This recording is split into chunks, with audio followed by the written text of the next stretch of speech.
Hi brothers and sisters, welcome to this new video. இன்று Sensex expiry, நாளைக்கு Bihar election result, நடுவுல இன்னைக்கு Nifty என்ன நடந்துங்கிறது தொடர்ந்து பார்ப்போம். ஐஎன்ஆர் வந்து லைஃப் டைம் லோ நோக்கி உடைக்கிறது மாதிரி போயிட்டு இருக்கு. 88.7 இப்போ. நிஃப்டி கடைசியா டெக்னிக்கலா நாளைக்கு என்ன ஆகலாம்ங்கிறதையும் நம்ம அனலைஸ் பண்ணுவோம். அதுக்கு முன்னாடி இன்னைக்கு ஒரு தைரோகேர் பத்தி நம்ம கொஞ்சம் பேசிடலாம். அதாவது 2001 காலகட்டங்கள்ல இருந்தவங்களுக்கு இந்த விஷயம் தெரியும். சார் 2021 இது வந்து ஆரோக்கியசாமி வேலுமணிங்கிறவங்க தான் தொடங்குனது இந்த தைரோகேருங்கிற இதை. இவர் என்ன பண்ணாப்புல 2021 அவர்கிட்ட இருந்த 71% ஸ்டாக்ல 61.1 வந்து பாம் ஈசிக்கு வித்துட்டாப்ல. எதுக்கு இந்த இதை சொல்றேன்னா, இன்னைக்கு தைரோகேர் வந்து 6% இறங்கி இருக்கு. இந்த சார்ட்டை பாருங்க, 6% ஏறி இருக்கு. சாரி, இறங்கி இருக்குண்டே வருது பாருங்க. ஏன்னா ஏற்கனவே இறங்கி இருந்தது, அதை சொல்றதுக்கு தான் நான் வர்றேன். இந்த தைரோகேர் இன்னைக்கு இது டாப் கெய்னர். அதுதான் இந்த பாருங்க 6%. எதை சொல்ல வரேன்னா, இது மந்த்லி கேண்டலுக்கு மாத்திடுறேன், அப்ப நல்லா தெரியும். அவங்க 2021 வாங்கும்போது 1400 ரூபாய் இருந்தது பிரைஸ். கிட்டத்தட்ட 6000 வாங்கினது வந்து அமௌண்ட் வந்து 4541 கோடிக்கு மாறிச்சு. அது 66.1 5% இப்ப அவர்கிட்ட இருக்கும்னு நினைக்கிறேன். அப்புறம் வந்து எஃப்ஐ 5% வச்சிருக்காங்க, டிஐ வந்து 14% வச்சிருக்காங்க. பப்ளிக் கிட்ட 10% வாங்கிட்டு வித்துட்டு இருக்கிறோம் நம்ம. சரியா? இது எதுக்கு சொல்ல வரேன்டா, 1400 இருந்தது, அந்த 66% வாங்கினவங்க நிலைமை யோசிச்சு பாருங்க. கீழே லோ வந்து 415 வரைக்கும் வந்துச்சு. 1000 ரூபாய் அப்படியே அவுட்டு. புரியுதா? 1400 ரூபாய் வாங்கினது 400 என்ன 1000 ரூபாய் அவுட்டு. அப்படியே கீழே வந்துச்சு. நிறைய மன உடைஞ்சு என்னென்ன நடந்ததோ தெரியல. ஆனால் பொறுமையா இருந்தவங்களுக்கு என்னாச்சு பாருங்க, இப்ப ரேட் வந்து 1490. அந்த 1400 தாண்டி 100 ரூபாய் ப்ராஃபிட்டுக்கு மேல வந்துருச்சு. எப்போ? இந்த 4 வருஷம் பொறுமையா இருந்தாளுக்கு. இதுதான் இன்வெஸ்ட்மெண்ட்டுடைய ஒரு மேஜிக்னு சொல்லலாம். இது ஒரு எக்ஸாம்பிள். இதை நான் சொல்லிக்கிறேன் ஆரம்பத்திலேயே. அப்பதான் இது ஒரு பாசிட்டிவா இருக்குங்கிறத சொல்றேன். ரைட். இன்னைக்கு பேங்க் நிஃப்டி வந்து புதிய லைஃப் டைமை கிரியேட் பண்ணிருக்கு. பழைய லைஃப் டைம் வந்து 57,951, புதிய லைஃப் டைம் 58,615. சரியா? நம்மளால தான் வந்து இன்னும் வந்து லைஃப் டைமே பிரேக் பண்ணாம கீழே சுத்தி இருக்காப்புல. அதை நம்ம பார்ப்போம். நிஃப்டியை சொல்றேன். ஐசிசி பேங்க் வந்து இன்னைக்கு 2% அப்பு. மார்க்கெட் ரொம்ப விழாம இருக்கிறதுக்கு இதுதான் ஹெவி வெயிட், இதுதான் தூக்கி பிடிச்சது. 2% அப்பாயி தொடர்ந்து பார்ப்போம். என்னது கீழே உழுவாம பிடிச்சதா அப்படிங்கிறது இப்பவே தெரியும். மார்க்கெட் என்ன நடந்தது நம்ம பார்ப்போம். சரி, இன்னைக்கு வந்து இன்ஃபிளேஷன் வந்து 0.25%, வரலாற்றுல இல்லாத இன்ஃபிளேஷன். அதாவது நல்ல ஒரு பாசிட்டிவா தான் இருந்தது. ஆனா மார்க்கெட்ல ப்ராஃபிட் புக் பண்ணிட்டு போயிருப்பாங்க, வேற ஒண்ணும் இல்லை. இதுக்கு நாளைக்கு எலெக்ஷன் ரிசல்ட்ல எதுக்கு நம்ம வந்து ரிஸ்க் எடுக்கணும்னு சொல்லிட்டு. சரி, கிஃப்ட் நிஃப்டி ஃபிளாட்டா ட்ரேட் ஆனதுனால ஃபிளாட்னு சொல்லி டெலிகிராம்ல அப்டேட் பண்ணியிருந்தேன். டெலிகிராம்ல ஜாயின் பண்ணாதவங்க லிங்கை பயன்படுத்தி ஜாயின் பண்ணிங்க. ஃபேக்ல ஜாயின் பண்ணி ஏமாந்துட வேண்டாம். சரி, அதே மாதிரி எனக்கு ஆதரவளிக்க விரும்புறவங்க ஜாயின் பண்ணி மெம்பர்ஷிப்ல ஜாயின் பண்ணிக்கங்க. வாங்க நம்ம இதுக்குள்ள போயிடலாம். நிஃப்டி எஸ் தான் 5 மினிட்ஸ் கேண்டில் மாத்திடுறேன். இன்னைக்கு பாருங்க, நேற்றைய க்ளோஸ் 25,875, இன்றைய ஓப்பன் 25,906, 31 பாயிண்ட்ஸ் கேப் அப் ஆச்சு. 9:20க்கு ஒரு லோவை கிரியேட் பண்ணிச்சு. அதுதான் 25,808. அதுதான் இன்றைய லோ கூட. மடன்னு மேல ஏறிச்சு பாருங்க. கடகட அப்படியே ஏறி 11:05க்குள்ள 2 மணி நேரத்துல 25,975 வந்துருச்சு. 120 பாயிண்ட்ஸ் ஏறிடுச்சு. ஆஹா, லைஃப் டைம் உடைச்சிட்டு போயிரும் போல தெரியுது மேல அப்படின்னு நினைச்சிட்டு ரொம்ப ஆவலோட இருந்துகிட்டு பார்த்துட்டு இருந்தோம். சரி, அப்புறம் பார்த்தா ஒரு 26,000 போய் தொட்டுச்சு. எப்போ? ஒரு 1:40க்கு. அது என்னுடைய ஹை கூட 26,010. அங்க இருந்து டமால்னு கீழே விழுந்தது பாருங்க. எவ்வளவு பெரிய ரெட் கேண்டில். 26,000 தொட்டவனே ரொம்ப சாக்கடிச்ச மாதிரி டப்பு கீழே விழுந்துச்சு. 120 பாயிண்ட்ஸ். அப்புறம் 25,879 இன்னைக்கு க்ளோஸ் ஆச்சு. நேற்றைய விட ஒரு 3 பாயிண்ட்ஸ் மேல க்ளோஸ் ஆயிருக்கு. டோஜி கேண்டில் போட்டிருக்கு. இந்த டே கேண்டில் மாத்திரம் இது நேற்றும் ஒரு டோஜி கேண்டில், இன்றைக்கும் ஒரு டோஜி கேண்டில். இதை நம்ம அனலைஸ் பண்ண போறோம் லாஸ்டா டெக்னிக்கலா என்ன நடக்கலாம் அப்படின்ட்டு. இன்னைக்கு ஓப்பன் 25,906 இந்த கேண்டில் தான். High 26,010, low 25,808, close 25,879. 200 points doji candle போட்டிருக்கு. சப்போர்ட் 25,800, அது கீழே 25,500. ரெசிஸ்டன்ஸ் 26,000, லைஃப் டைம் ஹை 26,277. சரியா? கிரீன் கேண்டில் இன்னைக்கு 20, red candle 31. Top gainer Thyrocare 6%, ஏற்கனவே சொன்ன மாதிரி up. Asian Paints 4% up. Hindalco 2.5% up. ICICI bank ஏற்கனவே சொன்ன மாதிரி 2% அப். இவங்க தான் top gainer. Top loser Mahindra and Mahindra 1.5% down, ONGC 1% down, bell 1.5% down, Trent 1% down. Bank Nifty பார்த்தலாம். இப்ப புதிய லைஃப் டைம் கிரியேட் பண்ணிச்சு. நம்ம ஏற்கனவே பார்த்த மாதிரி இன்னைக்கு மூவ்மெண்ட்ஸ் கூட ஒரு 500 பாயிண்ட்ஸ் மூவ்மெண்ட் கொடுத்தது. அதோடைய லோ வந்து பேங்க் நிஃப்டிக்கு மாத்திடுறேன். எஸ், இந்த கேண்டில் தான், இந்த கேண்டில் தான் ஒரு நல்ல கேண்டில். கிரீன் கேண்டில் போட்டு லைஃப் டைம் கிரியேட் பண்ணிச்சு, உடைச்சிட்டு சப்போர்ட் 58,000, ரெசிஸ்டன்ஸ் வந்து லைஃப் டைம் ஹை 58,615. சரியா? இன்னைக்கு மூவ்மெண்ட் வந்து 58,127 to 58,615, 500 points movement. ICC bank ஒரே காரணத்துல தான் மார்க்கெட் இன்னைக்கு பேங்க் நிஃப்டி மேல தூக்கிட்டு போயிருக்கு கூட சொல்லலாம். ஏன்னா அதுதான் ஹெவி வெயிட். சரி, நம்ம இதுக்கு போயிடலாம். கோல்டு வானமே எல்லைன்னு நோக்கி போயிட்டே இருக்குது. இங்க ஒரு ரெசிஸ்டன்ஸ் இருக்கு 4250 இடத்துல. இந்த 3 கேண்டில்ஸ் இருக்கு பாருங்களா, அந்த ரெசிஸ்டன்ஸ் இருக்கு. அதை உடைக்கணும் அடுத்தது. பாருங்க எவ்வளவு வேகமா மேல போயிட்டு இருக்கு பாருங்க. லைஃப் டைம் ஹையான 4381 உடைக்கிறதுக்கு போயிட்டு இருக்குன்னு ஒரு ஐயா இருக்கு. எங்க இருந்து கீழே இறங்கி இருக்குது 3000. இந்த ரெசிஸ்டன்ஸ் 3 கேண்டில் ரெசிஸ்டன்ஸ் தொட்டுச்சு 3886. அங்க இருந்து இப்போ 4236, கிட்டத்தட்ட $400 மேல ஏறிடுச்சு.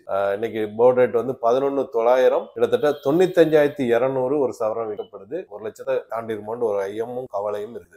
இதை பொறுத்தவரை அதுக்கும் மேல சில்வர் வந்து கோல்டு 8 அடி பாஞ்சா நான் 16 அடி பாய்வேங்கிற மாதிரி சில்வர் எந்த ரெசிஸ்டன்ஸ் அட்டப் பண்ணாம புதிய லைஃப் ஹை கிரியேட் பண்றதுக்காண்டி போகுது. பழைய லைஃப் டைம் ஹை வந்து 54,485.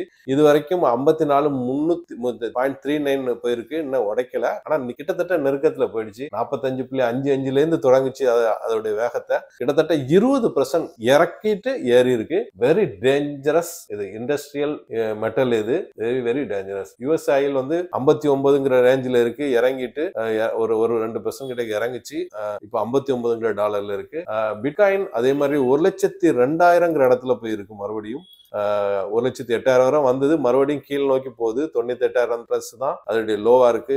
சமீபத்திய லோ 1,26,000 தான் சமீபத்துடைய ஹை, லைஃப் டைம் ஹை. சரி, குளோபல் மார்க்கெட் ஆல்மோஸ்ட் எல்லாமே அப். டோஜன்ஸ் வந்து flat, S&P 500 flat, Nasdaq 1/2% down. Europe market இங்கிலாந்து FTSE, இங்கிலாந்துடைய நாளைக்கு இது வர இருக்கு, ஜிடிபி ரேட் வர இருக்கு. FTSE 1/2% down, CSE Italy 1/2% up, DX Germany 1/2% down. Asian market ஜப்பானிக்கு 1/4% அப், சிங்கப்பூர் ஸ்டேட் times 1/4% up, Hong Kong Hang Seng 1/2% up, Taiwan 1/2% down, Korea KOSPI 1/2% up, SCT composite 1/2% up, Jakarta Indonesia 1/4% down, Shanghai China 1/4% up. எல்லாமே 1/2%, 1/4% அப் தான். பெரிய movements எதுவும் இல்லைன்னு நம்ம புரிஞ்சுக்கலாம். அதே மாதிரி ஆப்ஷன் செயினை பொறுத்தவிட எல்லாருமே அவங்கவுங்க இதை க்ளோஸ் பண்ணிட்டு வெளியே போயிருக்க மாதிரி தான் தெரியுது. ஏன்னா 25,500 1 லட்சம் கான்ட்ராக்ட், 25,800 1 லட்சம் கான்ட்ராக்ட் கீழ் சைடு. மேல் சைடு 26,000 1 லட்சம், 26,500 1 லட்சம், 27,000 1.5 லட்சம். இவ்வளவுதான். ஓப்பன் இன்ட்ரெஸ்ட் ரொம்ப கம்மியா இருக்கு. TCR ரேஷியோவும் 1.06 நியூட்ரல் தெரியுது. ஆல்மோஸ்ட் நாளைக்கு எலெக்ஷன் ரிசல்ட் வரும்போது தான் இதெல்லாம் சூடு பிடிக்கும், டாட்டாஸ் மாறுபடும். FIDI கூட நமக்கு ஒரு இன்ட்ரெஸ்டிங்கா தான் இருக்கு. ஏன்னா இதுவரை FIs கொஞ்சம் ஸ்லோ ஆயிட்டு இருந்தாங்க, மறுபடியும் ஃபாஸ்ட் ட்ராக்ல போயிருக்காங்க. இப்ப மறுபடியும் 1,750 கோடி நேற்று வித்துருக்காங்க. கிட்டத்தட்ட 8,300 கோடி வித்தாச்சு இது வரைக்கும்.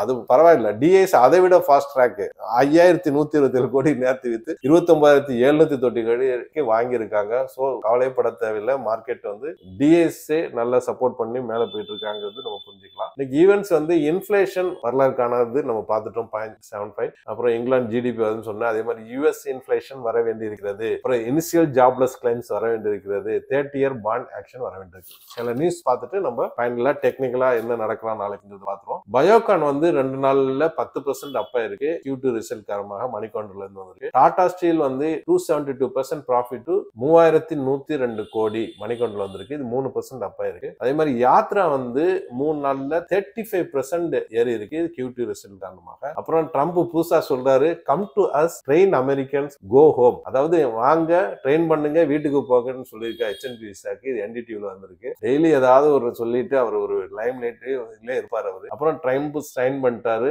ஷட்டவுனுக்கு, முடிவுக்கு வந்தது. ஹிந்துல வந்திருக்கு. அதே மாதிரி ரஷ்யா வந்து ஃபர்ஸ்ட் AI பவர்ட் ரோபோட் வந்து அப்படியே நடந்து வந்தது, முகம் கொப்புற கீழே விழுந்துருச்சு அப்படின்னு சொல்லி என்ன இருந்தாலும் மனிதன் இவனுடைய படைப்பு மாதிரி வராதுல, முகங்குப்புறம் வந்துச்சு சொல்லி எல்லாரும் காமெடி பண்ணி சிரிப்பு பண்ணி எல்லா பேப்பர்ஸ் இதுல வந்திருக்கு. Fortune, fresh press channel, CNB TV 18 எல்லாத்துக்கும் வந்திருக்கு. அப்புறம் யுக்ரைன் வந்து கரப்ஷன் ஸ்கேண்டல் இருக்கு அப்படின்னு சொல்லி 100 மில்லியன் எனர்ஜி ஸ்கேம் சொல்லி டைம்ஸ் ஆஃப் இந்தியால வந்திருக்கு. அதே மாதிரி சைனால 758 மீட்டர் அந்த பாலம் நொறுங்கியது வந்து ஃப்ரீ பிரஸ் சேனல்ல போட்டிருக்காங்க. அது ஒரு புவர் லேண்ட் அது இது எல்லாருமே குறை சொல்றவங்க சொல்லுவாங்க. ஆனா அவன் வளர்ச்சி நோக்கி போறான், அது மட்டும் நம்ம புரிஞ்சுக்கலாம். அதே மாதிரி யுஎஸ் வந்து ஈரானுக்கு சப்ளை பண்றவங்க மேல சாங்ஷன் பண்ணிருக்காப்ல. அதாவது 38 இண்டிவிஜுவல் கம்பெனின்னு போட்டு சொல்றாப்ல. அதுல இந்தியா, யுஏஇ இந்த மாதிரி கண்ட்ரிஸ் இருக்கு. பேலஸ்டிக் மிசைலுக்கு ரா மெட்டீரியல் கொடுப்பாங்கல்ல, அது ஹிந்துஸ்தான் டைம்ஸ்ல இது வந்திருக்கு, ஈரான் மேல உள்ள விஷயம். அப்புறம் இஸ்ரேல் வந்து காசால சவுத் நார்த் எல்லா பக்கமே அவங்க அட்டாக் பண்றாங்கன்னு சீஸ்வேர் இருந்த போது அல் ஜசீரால வந்திருக்கு. சரி, அப்புறம் பிக்கஸ்ட், அதாவது அமெரிக்கா வந்து வார்க்கே அதிகபட்சமா 32 பில்லியன் செலவு பண்ணிருக்கு இந்த காசா வாருக்கு இஸ்ரேலுக்கு கொடுத்துருக்குன்னு சொல்லி யுஎஸ் இதுல பாலஸ்தீன் குரோனிக்கலா வந்திருக்கு. சரி, நம்ம டெக்னிக்கலா பார்த்துலாம். டெக்னிக்கல் ரொம்ப இன்ட்ரெஸ்டிங்கா இருக்கு. அது இதை பார்க்கும்போது, சார்ட் பார்க்கும்போது, ஏன்னா கிட்டத்தட்ட ஒரு வருஷம், கொஞ்சம் நஞ்ச நாள் கிடையாது, ஒரு வருஷம் எதிர்பார்த்துட்டு இருக்கோம் இதை உடைச்சிட்டு மேல போண்டு. எஸ், மாத்திடுறேன். கொஞ்சம் நெஞ்ச நாள் கிடையாது, பணத்தை போட்டுட்டு, அதாவது வெயிட் பண்ற வருஷம் ஒரு வருஷம். இந்த இடத்துல ஒருத்தவன் வாங்கியிருந்தான்னு வச்சுக்கோங்க போர்ட்போலியோ, அவன் எவ்வளவு நாள் வெயிட் பண்ணுவான், ஆசையோட வெயிட் பண்ணிட்டு இருக்கோம் மேல போகணும். ஆனால் இன்னைக்கும் வேலை காட்டுது. இப்போ ஒரு வெஜ் பேட்டர்ன் ஃபார்ம் ஆயிருக்கு. நம்பர் 1 வெஜ் பேட்டர்ன் ஃபார்ம் ஆயிருக்கு. அது உடைச்சிட்டு மேலேயே கீழே போனா அதுக்கு ஒரு நமக்கு ஒரு வே காமிக்கணும்னு நம்ம முடிவுக்கு வரலாம். அப்புறம் வந்து ட்ரிபிள் டாப் போட்டிருக்கு. இதை பார்க்க பெருசு பண்றேன். நம்பர் 1, 2, 3 ட்ரிபிள் டாப் போட்டு கீழே புஷ் பண்ணுது. இது வந்து மார்க்கெட் புல்ஸுக்கு வந்து இது ஒரு மைனஸா தான் பாக்குறோம். அதே மாதிரி ஆப்ஷன் செயின் நம்ம ஆல்ரெடி பார்த்தோம், அது ஒரு நியூட்ரல் தான் 1.02 காமிக்குது. இதுவும் நம்ம மைனஸா தான் பார்க்க வேண்டியிருக்கு. அதே மாதிரி ட்ரம்ப் வந்து அவருடைய சவுண்ட் வந்து ஸ்லோவாகுது. அதாவது ஏற்கனவே நல்லா இந்தியா கூட பேசுவாரு, இப்ப வந்து வாங்க, கத்து கொடுங்க, போங்க அப்படிங்கிற மாதிரி பேச்செல்லாம் போகுது. ஏற்கனவே ஷட் டவுனும் க்ளோஸ் வந்துருச்சு. இனிமே என்ன பேசுவாராங்கிற ஒரு பய உணர்வு இருக்குது. அப்புறம் வந்து நாளைக்கு எலெக்ஷன் ரிசல்ட்ஸ், அது ஒரு நியூட்ரல் தான். என்ன நடக்குன்னு பார்ப்போம். ஆளுங்கட்சி சாதகமா இருந்தா மார்க்கெட் லெஃப்ட் டைம் உடைச்சிட்டு போகணும் எல்லாராலையும் எதிர்பார்க்கப்படுது. அப்புறம் வந்து எஃப்ஐஸ் வந்து கண்டினியூவா அதிகமா செல் பண்ணிட்டு இருக்காங்க. இது மைனஸ். டிஐஸ் கண்டினியூவா அளவுக்கு அதிகம், அதை விட டபுளா ட்ரிபிளா வாங்குறாங்க. இது மைனஸ். இப்படி ஒரு நியூஸ் ரேஞ்சு தான். எப்படி மார்க்கெட் ரேஞ்சோ அதே மாதிரி தான் ரேஞ்சாவும் இருக்கு. நாளைக்கு ஒரு முடிவுக்கு வரும்னு நினைக்கிறோம். ஏன்டா இதை உடைச்சிட்டு மேல போயிடணும், அப்படி இந்த பேட்டர்னுக்குள்ளே கீழே வரணும். எது நடக்குன்னு பார்ப்போம். இந்த வீடியோ பயனுள்ளதா இருக்குன்னு நம்புறேன். மற்றவங்களுக்கு ஷேர் பண்ணுங்க. புதுசாக பார்க்கணும், சப்ஸ்கிரைப் பண்ணி பெல் ஐகானை கிளிக் பண்ணிக்கோங்க. தேங்க்ஸ் ஃபார் வாட்சிங்.